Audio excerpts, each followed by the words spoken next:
the man has the tools required for success. It was this community who raised him, and it is this community he wishes to serve. With public safety, education, and job growth as some of his key platform goals, Mr. Tubbs has outlined a solid foundation to reinvent Stockton. So at this time, I would like to introduce to some and reintroduce to others the scholar, the activist, the visionary, the educator, the politician, and my brother, Mr. Michael Tubbs.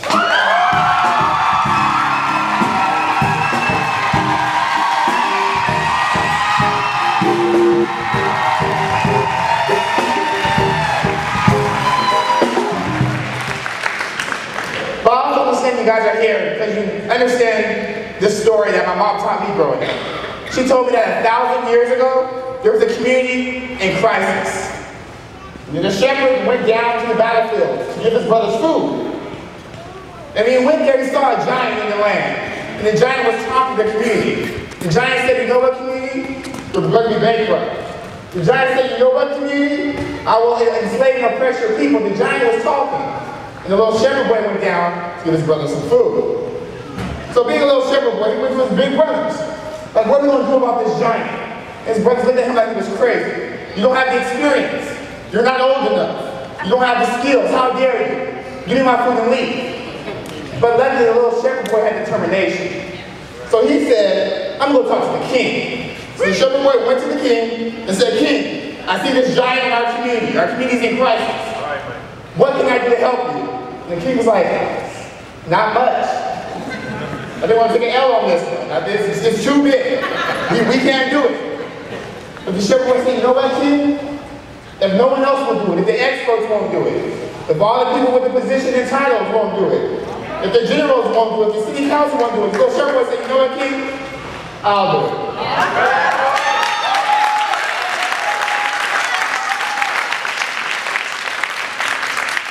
So the king and the shepherd boy was a little crazy. He said, okay, you gonna do it? So the king gave the shepherd boy his armor. And the shepherd boy put it on. It was the expert opinion. It was how you're supposed to run a political campaign. It was, this is how we do it. But the shepherd boy realized the old way was the reason why the king was in crisis in the first place. So he said, you know what, king? Thank you. But here, take the shield back. Here, take the sword back. You have to fight how I know how to fight. Because he said, I may not fight a giant before, but one time there was a lion that came and killed one of the sheep, and I killed him. And then one time there was a bear that came, and I killed him, and the same guy that helped me kill a lion and a bear will help me slay this giant. And the king looked at him like he was crazy. All right, kid, go ahead, do your thing. So the shepherd boy went to a stream and got 5 smooth stones in a slingshot. Went out to the battlefield, saw the giant. The giant was like, y'all gonna bring this kid, this guy with no experience. This guy who wasn't anointed by the political establishment, we're gonna bring this kid to come fight me on this mincemeat. And while he was doing all that talking, all the giants were talking about what wouldn't happen, who wouldn't vote, what wouldn't get done, the shepherd boy got his slingshot and stone. And y'all know the end of the story.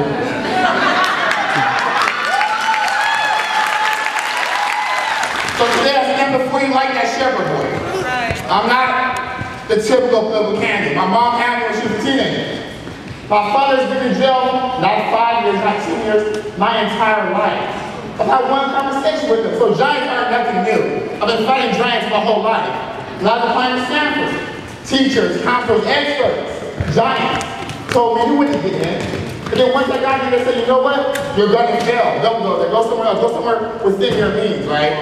Other than that, growing up, Southside Stockton, educated, Hamilton Middle School, Franklin High School.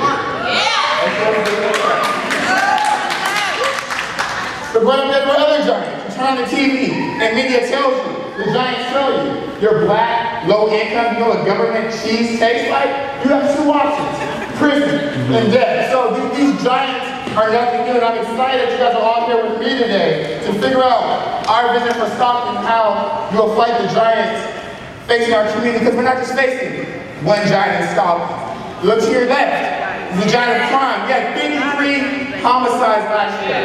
A third of them happened in District 6. We look at the budget, we're facing bankruptcy. We look at our kids, have no hope. So I know you understand, like I understand that when a 15-year-old tells me, Michael, I would love to go to Stanford, I would love to go to college if I made it to 18. When you have a 16-year-old tell you, Michael, can I go to your graduation? I've been to more funerals of young people than college graduations. You understand these giants are nothing to play with. When you look at the giant of poverty, when 35% of District 6 is in poverty, then you know something. What they say in that song, it's been a long time coming, but family will be okay. But that's the only giants we're going to fight. But now I realize there's some political giants. There's a whole power structure here that like to say who can run. They like to say who can lead. They like to say who can represent. So not only do we fight the issues, but we have another giant to fight together. We have to fight this political establishment, this establishment that thinks they can anoint people to represent districts that are 80% minority. We have a political monster that thinks that big money and development money is the only way to win the campaign. So beloved, it can't just be me fighting these giants. It's got to be a we thing. Because there's giants of crime, poverty, bankruptcy, incompetent leadership, but there's also this political monster who knows how to raise money, who knows how to run dirty campaigns, who knows how to send out dirty melons, who knows how to dig up dirt on people. But, like Bone, I don't know, some of y'all might not know this group, but Bone Crusher, they once said, I ain't, amen. So like that shepherd boy, we too have 5 stones. The 5 things we're going to use to win the election. Number 1, faith.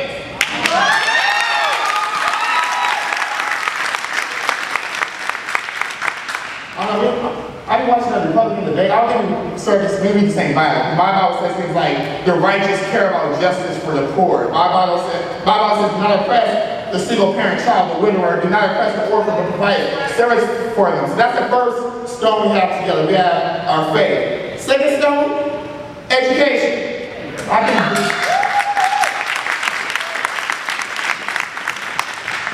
I've been incredibly blessed to go to Stanford on a full ride scholarship. And guess what I was doing when I was there? I was studying Stockton. Every paper I wrote was about poverty, education, the criminal prison pipeline, or how to fight crime. Every paper, from freshman to now.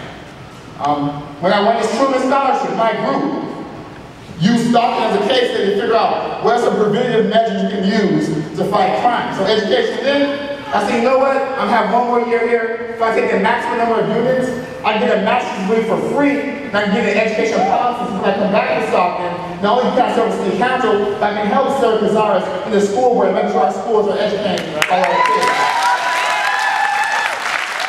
The third stone we have is experience. It's crazy when I'm going for a 21-year-old, right? Well, you got experience. Thanks for asking. Experience.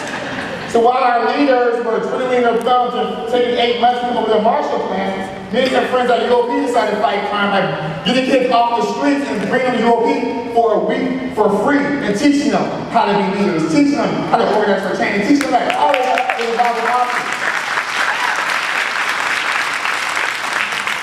When our so-called leaders were figuring out what to do about crime again, my freshman year I came back and organized some people. We went to City Hall and forced them there to establish a task force on youth to get researching what is going on and why are so many young people in Stockton dying. And then, while we were twiddling our thumbs and figuring out how to improve our education system, I found a nonprofit organization, the Phoenix Scholars, that today has worked with over 300 kids throughout the state, including Stockton, and have gone and become the first ones in their family to go to college.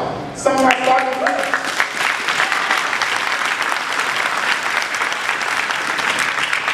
Some of our Stockton students are now at Morehouse, are now at Northwestern, when counselors told them they couldn't, that they shouldn't, that they wouldn't make it. And like Chris Brown said, look out at me now.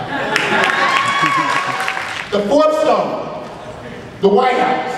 When I was in the White House, I was lucky enough to work on the team, Obama's team, that did outreach to mayors and councils nationwide. So I met with people like Mayor Kesson Reed of Atlanta. I met with the Mayor Laredo, Texas. I met with all these council members, and they would show me the amazing things that can happen at the local level, that we have elected officials who care. So again, if you have elected officials who care about the people versus special interests.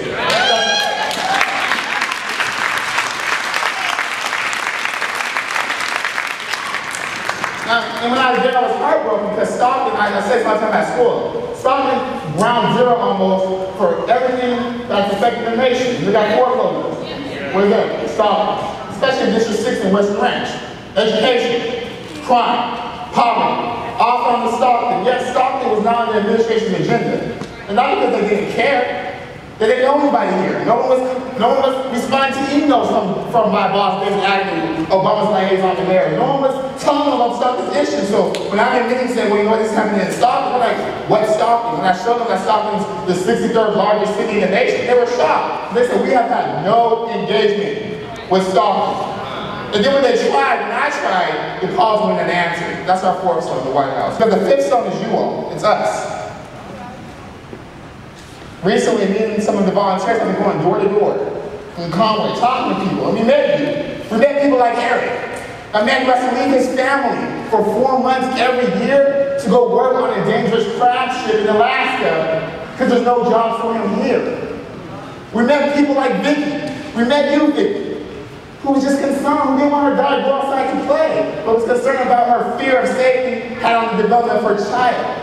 We met you, people who have been sending me emails and talking about, I'm excited, how do I get involved? We met you, Ms. Muhammad, when you quoted Ms. J. King and said, is you the one? Is you the one?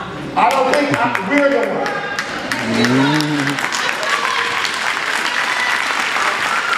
So together, we'll knock on every door in District 6. Voters and those who don't vote, or those who don't know that they can vote. Before the June primary. Together we will knock on every door in Stockton before the November primary and let them know that, you know what? It's messed up right now. But like Barbara King said, there's some that look at the way things are and ask why. We look at what things could be and ask, why not? So why not us? Why not 2012? Why not this year? And you guys aren't crazy. You guys know, like, what my mentors tell me, you guys know that amateurs build the ark, but experts build the Titanic.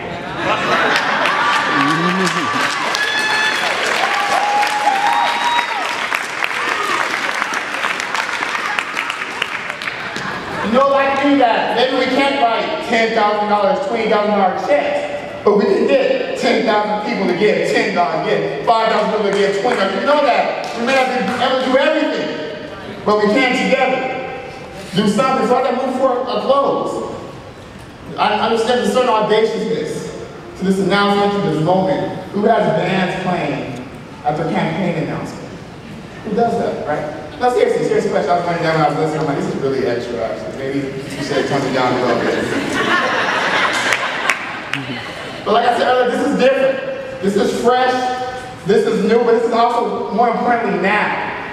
So 2 weeks from tomorrow, I'm sure tomorrow, the Giants will say, 21-year-old had a party for his campaign announcement and raised no money. What will our response be? In April and May, we have to knock on doors to get the people in districts to vote. And people are saying they're talking to people who've never voted before. What's the political strategy behind that? What will our response be when all these giants facing our city? Crime, poverty, education, this political machine? Talk. What's our response going to be? And I submit to you, our response is going to be what Sam Cooke said. It's going to be, you know what? Giants, you're right. It's been this way up till now. Yeah. And it has been a long time coming. I wish I could sing that for you. It's been a long time coming, but I know a change is going to come. So let us move today with a greater readiness. Let us start, this is not just a moment, let's transform this to a movement. Let's show the world that's not just in the Bible, but in 2012, with the human capital in this room, that David can still be Goliath. So with that said, I'd like to officially announce my candidacy for Stockton City Council.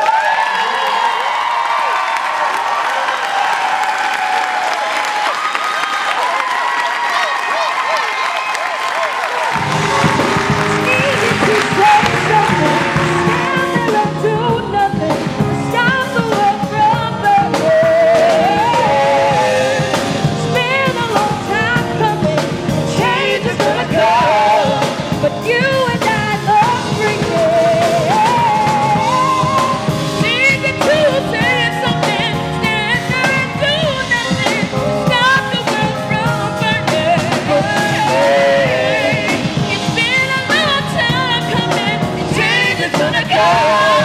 but you and I must bring it. What we gonna do now? Where we gonna